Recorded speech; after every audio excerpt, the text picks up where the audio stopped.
The auditorium was packed, the kind of crowded that made the air feel heavier with every breath. Students fanned themselves with notebooks, phones buzzed under desks, and the hum of chatter echoed off the walls. It wasn't just another assembly, this was Future Leaders Week, the big event the school had been preparing for months. Banners hung above the stage, the words, "Your future, your story," painted in bold letters. Teachers wore their best suits and dresses, parents had been invited, and the principal had reminded everyone at least a dozen times that today's guest speaker was someone who would inspire the leaders of tomorrow. The hype had been building since the name was first announced, the daughter of a self-made CEO millionaire. At just 18, she was already a minor celebrity in her own right, appearing on magazine covers, attending charity galas, and constantly followed by whispers of privilege and promise. Some students were skeptical, others curious, but most were excited to see someone so close to their age who had the kind of life they only saw on TV. The principal took the stage with a grin so wide it looked rehearsed. He spoke of hard work, ambition, and the power of role models. Then, with a flourish, he called her name. Applause erupted, feet stomped, and heads turned toward the side of the stage. But the girl didn't move. She stood there in the wings, just barely visible, her arms crossed tightly against her chest. The stage lights caught the gleam of her designer shoes, her flawless hair, but her expression was unreadable, something between defiance and fear. The clapping slowed, confusion spreading through the audience. The principal, still smiling, extended a hand toward her, but she shook her head, almost imperceptibly. The silence grew louder. She whispered something to the event coordinator beside her, who tried nudging her forward, but she stayed rooted in place. Her lips moved again, and though no microphone caught the words, everyone near enough could see what she said, "I'm not doing it." Gasps fluttered through the front rows. Students shifted uncomfortably in their seats, muttering to one another. "Is she serious? What's wrong with her? She doesn't even care." Some rolled their eyes, others smirked, treating it like entertainment. Teachers, however, felt their stomachs twist. This wasn't just embarrassing, it was a disaster. The school's prized event was unraveling in real time, and the guest of honor was refusing to play her part. The principal tried to save face, clearing his throat and thanking her for attending, his voice brittle at the edges. He gestured back toward her, urging her again, but she simply turned her head away. That was it, the opportunity everyone had been waiting for. Students, parents, staff, died before it even began. Near the back row, Mr. Daniels watched it unfold with a mixture of frustration and something deeper, hurt.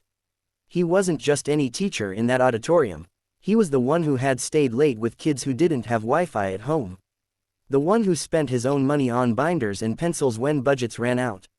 The one who knew firsthand how desperately these students needed hope, because he was still clawing for it himself. He lived in a one-bedroom apartment barely held together by peeling paint and drafty windows. His car coughed black smoke every morning, and the stack of overdue bills on his kitchen counter grew taller each month. There were days he skipped breakfast and pretended he wasn't hungry just to make sure his students never saw him weak. He had dreamed that today might spark something in them, something bigger than what their small town told them they could be. But now, watching the millionaire's daughter walk off the stage, eyes lowered as though she didn't owe anyone a word, he felt a fire kindling inside him. It wasn't anger at her alone, it was at the injustice of it. These kids deserved better than silence. They deserved a story that made them believe in their own. The auditorium buzzed louder now, students whispering, teachers fidgeting. Some parents shook their heads, muttering about wasted time. The principal stammered through his notes, but his words fell flat. The energy of the room was gone, replaced with disappointment that clung to every corner. And then Mr. Daniels did something even he hadn't expected. He pushed back his chair and stood. His heart thudded in his chest, but his feet moved forward before his mind could talk him out of it. The sound of his shoes against the floor caught attention, row by row, until the entire room watched him stride toward the stage. The principal blinked, startled, as Daniels climbed the steps. "If she won't speak," Daniels said, his voice carrying clear and steady, "then I will." The room froze. Students leaned forward, teachers gasped, the principal's jaw slackened. Even the millionaire's daughter, seated now in the front row with her arms folded, tilted her head, her eyes narrowing as though seeing him for the first time. Daniels gripped the microphone, his palms damp, but his resolve firm. He looked out at the sea of faces, his students, his kids, and felt something settle inside him. He wasn't a millionaire's heir. He wasn't famous. But he had something more important. A story that mattered. At first, Mr. Daniel's words came out haltingly, as though he wasn't sure the microphone truly belonged to him. But once he started, it was like a dam breaking. He confessed that he had nearly dropped out of school when he was their age. That back then, no one thought much of him. He wasn't the star athlete, not the straight-A student, not the kid with family connections. He was just the boy with a worn backpack, the one who quietly disappeared after class to stock shelves at the grocery store until midnight. He told them how college had seemed like an impossible dream, not because he didn't want it, but because there wasn't money. Nights spent studying on an empty stomach, rejection letters piling on his desk, those had been his reality. I didn't think I was smart enough, he admitted. And I didn't think anyone would care if I made it or not. The room grew stiller with every word. Students who had been slouching now sat upright. A boy in the back, known for sleeping through assemblies, leaned forward on his desk. It wasn't glamorous, it wasn't sugar-coated, it was raw truth. Daniel spoke about his students too, never naming names, but painting pictures everyone recognized. He talked about the kid who worked nights at the gas station, so tired in class that his eyes fought to stay open, but whose mind was sharper than anyone gave him credit for. He mentioned the girl who wrote poems in the margins of her math notebook, words so powerful they could bring a reader to tears, though she was too afraid to share them. He spoke of the shy ones, the loud ones, the ones who thought they didn't matter. You think your story doesn't matter until one day, someone else needs to hear it, Daniel said, his voice stronger now, his hand tightening on the mic. You don't have to be rich, or famous, or perfect. You just have to keep showing up. Even when it's hard, especially when it's hard. The atmosphere shifted. Phones lowered into laps, the restless murmurs faded. A kind of collective breath filled the room. For many of those kids, it was the first time an adult had spoken to them with such honesty, without the polished surface of cliches or empty pep talks.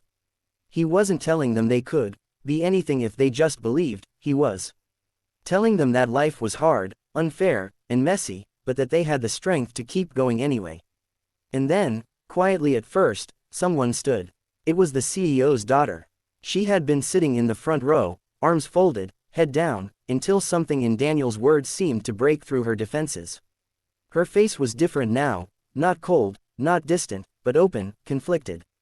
The students followed her with their eyes as she rose to her feet and walked toward the stage. The crowd held its breath. Daniels looked at her, then stepped aside, offering the microphone. She hesitated only a second before taking it. I didn't want to speak today, she began, her voice shaking, vulnerable in a way no one expected. Because I thought I had nothing worth saying. My dad is the millionaire, not me. Everything I have, every opportunity, it was handed to me. And I thought you would hate me for it. I thought you'd think I couldn't possibly understand. The student stared, transfixed. For the first time, she wasn't the heir to an empire, or a headline on a glossy magazine. She was just a girl standing on stage, stripped of the armor privilege had given her. But hearing Mr. Daniels, she continued, glancing at him with gratitude in her eyes, made me realize that maybe my story isn't about what I've earned yet, but about the weight I carry. The expectations, the constant feeling that I'll never live up to my father, that everyone's already decided who I'm supposed to be. Sometimes, that makes me want to give up before I even begin. Gasps rippled through the room. Students who had once rolled their eyes now nodded, suddenly understanding. Struggle wore many faces, some wore hand-me-downs, others wore designer jackets. But pain was still pain, doubt was still doubt. She took a deep breath, and her voice grew steadier. So maybe what I can tell you is this: don't run away from your story. Don't hide from it, because whether it's about fighting for food on the table, or fighting to prove you're more than your last name, your story matters. And one day, it will matter to someone else who needs to hear it. The room exploded, not with whispers this time, but with applause. Thunderous, rising from every corner of the auditorium. Students clapped, some even cheered. Teachers wiped their eyes discreetly, and the principal, though still stunned, joined in. Daniels and the girl shared a glance. In that look was something unspoken: respect, gratitude, and the recognition that both of them had given the other courage. He had given her the push to find her voice. She had given him proof that even the most unlikely moments could change lives. When the assembly finally ended, Students spilled out into the hallways buzzing, not about silence or scandal, but about hope. They carried with them not just the words of a millionaire's daughter, but the raw truth of a teacher who had stood up when no one else dared. That day, something shifted. The daughter who refused to speak had found her voice, and the struggling teacher who thought he had nothing left to give had sparked a fire in hundreds of young hearts. And together, in that one unplanned moment, they showed an entire school that stories, no matter how broken, heavy, or imperfect, could light the path forward.